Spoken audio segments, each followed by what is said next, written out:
ฐบาลខេត្តកែបប្រកាសថានឹងអនុវត្តវិធានការផាកពិន័យលើការចោលសម្រាមពាសវាលពាសកាលរដ្ឋបាលខេត្តកែបបានប្រកាសនឹងរៀបចំក្រុមការងារផាកពិន័យចំពោះអ្នកដែលចោលសម្រាមពាសវាលពាសកាលនៅទូទាំងខេត្តដើម្បីរួមចំណែកថែរក្សាសណ្ដាប់ធ្នាប់សោភ័ណភាពអនាម័យនិងបរិស្ថាននៅទូទាំងខេត្តការប្រកាសអនុវត្តនេះត្រូវបានគាំទ្រនិងអបអរសាទរយ៉ាងពេញទំហឹងក្រោយពេលដែលអាយុដំបណ្ឌិតសំពិសិដ្ឋអភិបាលខេត្តកែបក្នុងកិច្ចប្រជុំបុកសរុបលទ្ធផលការងារប្រចាំខែឧសភានិងលើកទិសដៅអនុវត្តការងារខែបន្ទាប់ឆ្នាំ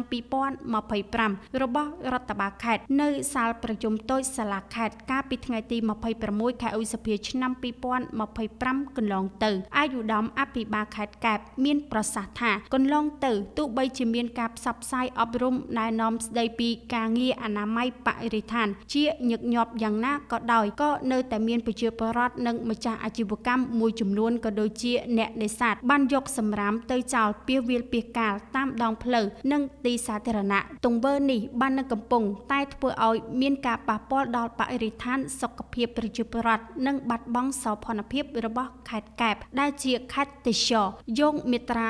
42នៃអនុក្រឹត្យលេខ113អនក្រចុចបកស្ដីពីការគ្រប់គ្រងសម្រាមសំណល់រឹងទីប្រជុំជនបានចែងថាបុគ្គលដែលបោះចោលសម្រាមសំណល់រឹងនៅទីប្រជុំជនលើទីសាធារណៈត្រូវទទួលការផាកពិន័យអន្តរការជាប្រាក់និងទណ្ឌកម្មដូចជាចំពោះអ្នកដំណើរអ្នកទេសចរចំនួន 20,000 រៀលនិងត្រូវប្រមូលសម្អាតយកទៅដាក់ធុងសម្រាមសាធារណៈចំពោះអ្នកលក់ដូរតាមដងផ្លូវឬទីសាធារណៈចំនួន 50,000 រៀលនិងត្រូវប្រមូលសម្អាតយកទៅដាក់ធុងសម្រាមសាធារណៈចំពោះអ្នកលក់ដូរតាមផ្ទះភោជនីយដ្ឋានទីកំសាន្តចំនួន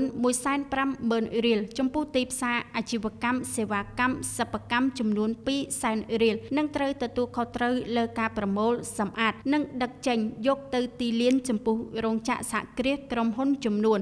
400,000 រៀលនិងត្រូវទទួលខុសត្រូវលើការប្រមូលសម្អាតនិងដឹកចេញយកទៅទីលានក្នុងករណីមិនរាយចាលត្រូវទទួលការផាកពិន័យអន្តរការជាប្រាក់ទ្វេដងនៃប្រាក់ពិន័យអន្តរការលើកមុន